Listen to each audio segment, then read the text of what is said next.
ξέρω κι εγώ. Σαν. Δίπλα σου. Σαν Σαλβαντόρ. Τι είναι το Σαν Σαλβαντόρ, ποια ξέρει να μου πει.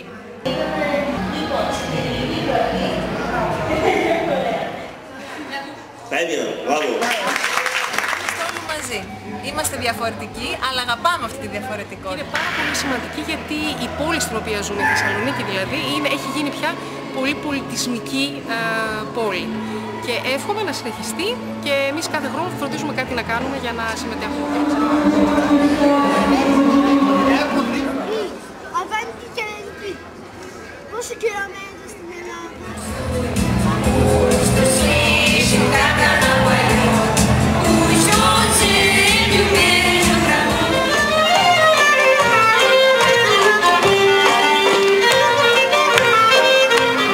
Ενθουσιάστηκα πολύ.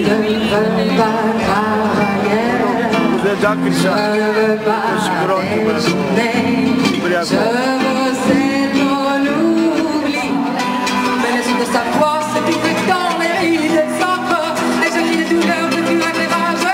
Μεγάλη πόλη είναι φοβή.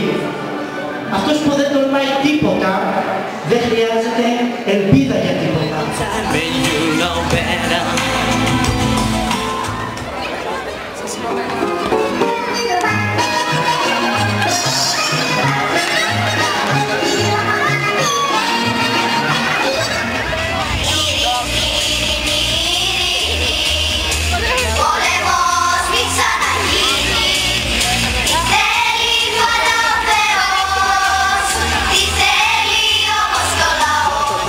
Στην γιορτή της Πολυγνωσίας, πώς σας φαίνεται η γιορτή? Πολύ ωραία.